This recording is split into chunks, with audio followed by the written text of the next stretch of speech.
Perkenalkan, nama saya Zaki Aditya Malta dengan nomor NIM 22010720052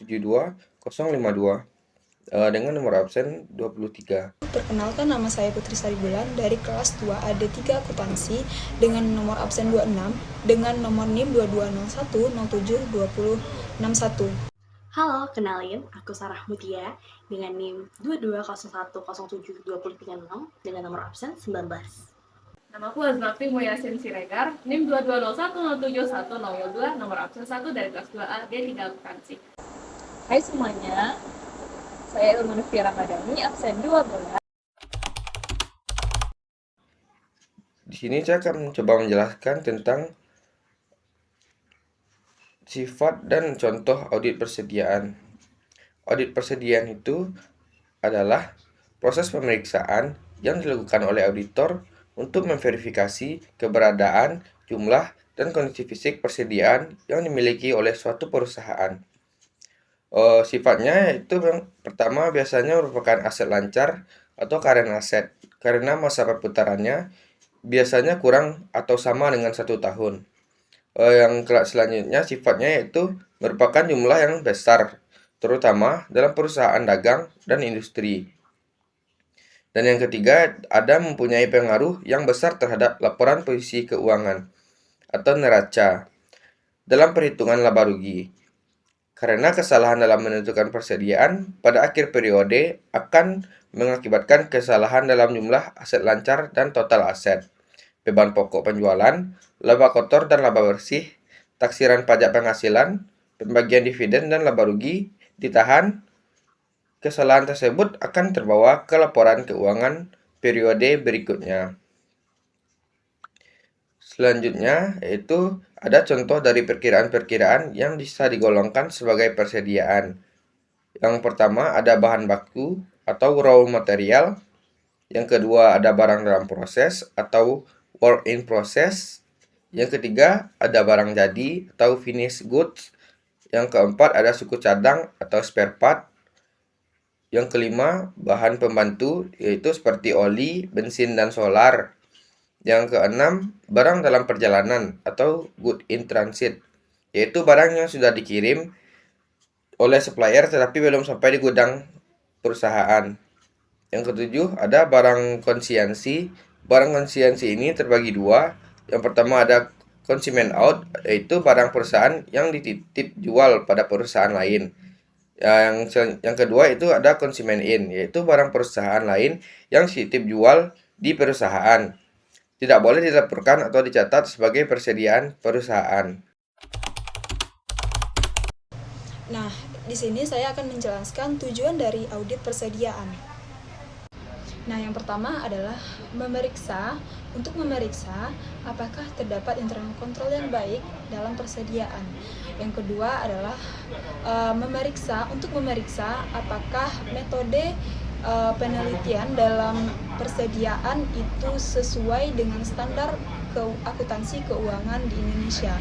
Yang ketiga adalah untuk memeriksa apakah pencatatan di laporan keuangan itu sesuai dengan standar akuntansi keuangan di Indonesia. Yang keempat adalah untuk memeriksa apakah penyajian dalam laporan keuangan itu sesuai dengan standar akuntansi keuangan yang ada di Indonesia. Yang kelima itu untuk memeriksa apakah ada barang-barang yang rusak ataupun yang lambat ataupun yang tinggal mudik itu sudah dicatat sesuai dengan allowance yang cukup. Nah, yang keenam yaitu untuk memeriksa apakah transaksi yang menyangkut pembelian dan penjualan persediaan itu benar-benar terjadi. Yang ketujuh yaitu untuk memeriksa apakah transaksi yang menyangkut pembelian dan penjualan persediaan seluruhnya sudah dicatat dalam laporan keuangan. Nah, yang kedelapan untuk memeriksa apakah pencatatan yang menyangkut persediaan sudah dicatat dengan akurat. Begitu juga dengan perhitungan fisik maupun secara matematis. Nah, yang kesembilan untuk memeriksa apakah transaksi yang menyangkut pembelian dan penjualan dalam persediaan sudah dicatat dalam perhitungan waktu yang tepat atau timing yang terjadi dan tidak ada pergeseran waktu pencatatan. Nah, yang ke-10 adalah untuk memeriksa apakah saldo persediaan diklasifikasikan dengan tepat sesuai dengan bahan baku ataupun bahan pembantu, barang dalam proses ataupun barang jadi. Nah, yang ke-11 untuk mengetahui apakah persediaan itu ada jaminan kredit. Nah, yang ke-12 untuk mengetahui apakah persediaan diasuransikan dengan nilai yang cukup ataupun yang dapat dipertanggungjawabkan. Nah, yang ke-13 yaitu untuk mengetahui apakah ada perjanjian pembelian ataupun penjualan yang mempunyai pengaruh besar terhadap laporan keuangan. Misalnya ada perjanjian pembelian ataupun penjualan itu mungkin ada piutang ataupun ada utang, itu yang mempengaruhi dari laporan keuangannya itu. Jadi yang ke-14 adalah untuk memeriksa apakah penyajian persediaan dalam laporan keuangan itu sesuai dan sudah sesuai dengan standar akuntansi keuangan di Indonesia. Nah, selanjutnya aku akan membahas mengenai prosedur audit. Dalam praktiknya, prosedur audit dibagi menjadi 3. Yang pertama, ada substantive test. Yang kedua, ada analytical review. Dan yang ketiga adalah compliance test. Compliance test adalah tes pengujian ketaatan. Ini adalah bentuk tes pengujian yang dilakukan oleh auditor untuk mengetahui sistem internal kontrol perusahaan tersebut apakah sudah tergolong baik atau buruk. Nah, dengan menggunakan metode sampling atas bukti-bukti pembukuan, sehingga kita dapat mengetahui apakah transaksi perusahaan tersebut telah dicatat sesuai dengan kebijakan internal kontrol perusahaan tersebut atau kebijakan manajemen perusahaan tersebut. Bagaimana sih langkah-langkah dalam prosedur compliance test? Yang pertama, pelajari dan evaluasi internal kontrol perusahaan tersebut. Nah, dalam mempelajari dan mengevaluasi internal kontrol suatu perusahaan dapat dilakukan dengan metode internal control questionnaire, di mana internal control questionnaire ini adalah dengan memberikan klien daftar-daftar pertanyaan yang terkait dengan internal kontrol suatu perusahaan tersebut, sehingga kita bisa mengetahui bagaimana internal kontrol perusahaan ini dan dapat mengevaluasi internal kontrol perusahaan yang sedang diuji.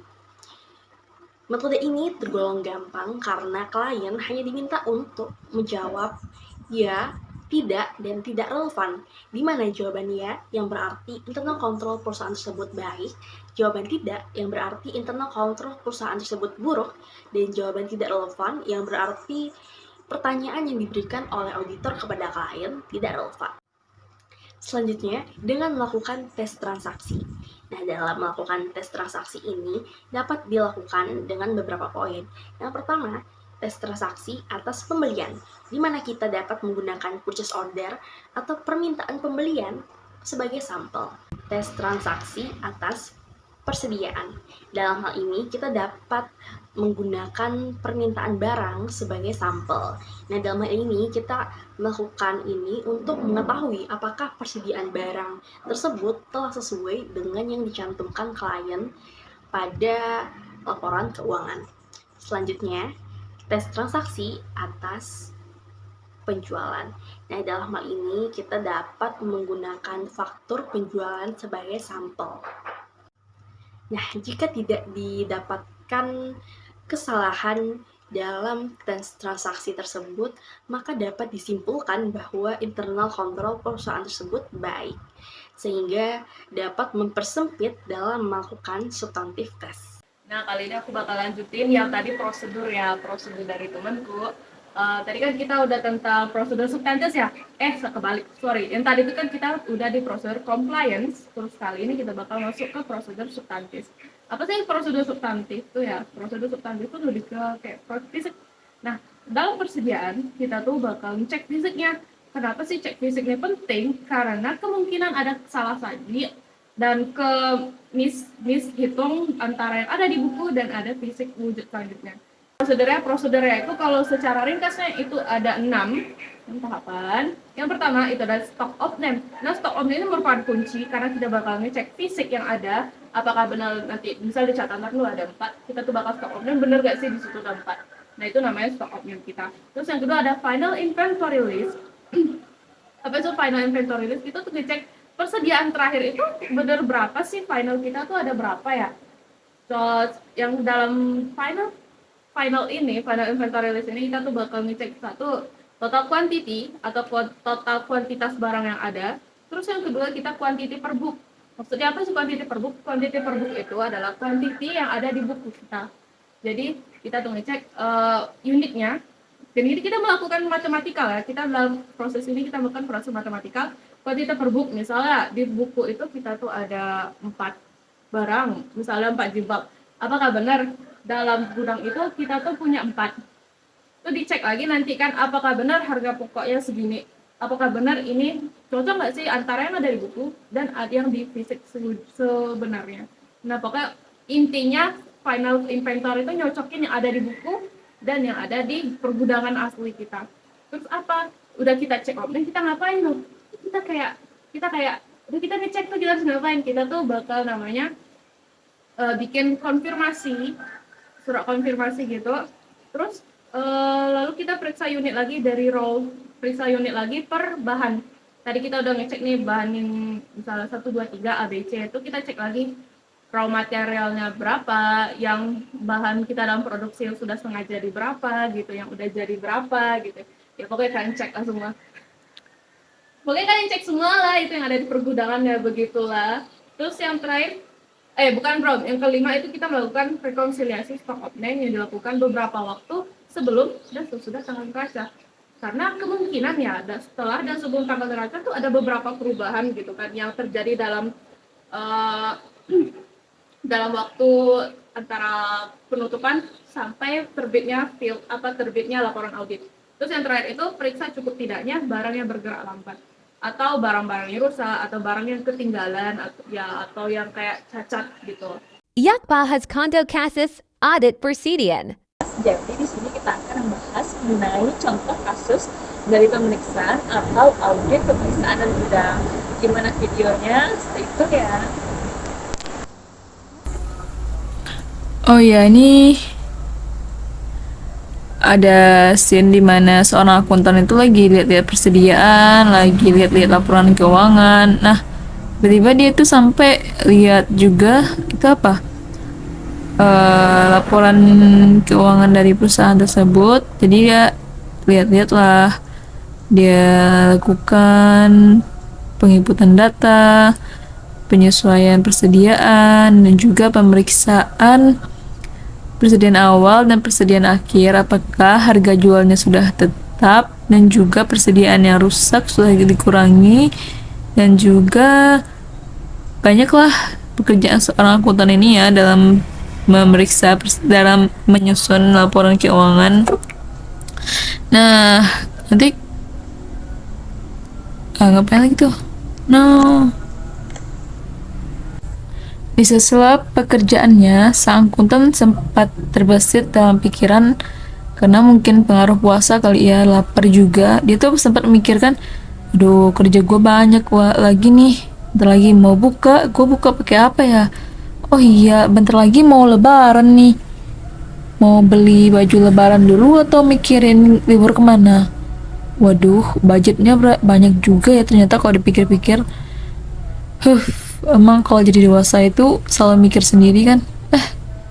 Kalau misalnya gue staycation di sini uangnya cukup nggak ya? Belum lagi tagihan cicilan rumah, mobil, waduh nggak bakal cukup. Video yang sebelumnya kalian saksikan itu merupakan sebuah video mengenai seorang akuntan yang lagi mempersiapkan laporan keuangan tahunannya pada PT Mas Raffi. Jadi si akuntan ini melaporkan jumlah persediaan akhir sebesar 1 miliar, dan akuntan publik telah mengirimkan konfirmasi barang konsinyasi ke lawan transaksi dan didapatkan hasil sebagai berikut. Oke. Jurnal penyusunan audit pemeriksaan persediaan mengharuskan akuntan publik melakukan stok opening pada akhir periode. Beberapa jenis persediaan diantaranya persediaan bahan baku, persediaan barang setengah jadi, dan persediaan barang jadi. Adapun jurnal penyusuan pemeriksaan persediaan adalah sebagai berikut. Akan menjelaskan mengenai pernyataan tentang audit persediaan dulu ya. Jadi pernyataan tentang audit itu tentang audit perusahaan itu tentu akan membantu untuk memperoleh penghasilan. Tentu saja kan. Perusahaan dapat menentukan biaya persediaan dengan menggunakan metode masuk pertama, keluar pertama atau FIFO ataupun average. Standar akuntansi keuangan hanya memperbolehkan menggunakan dua metode tersebut.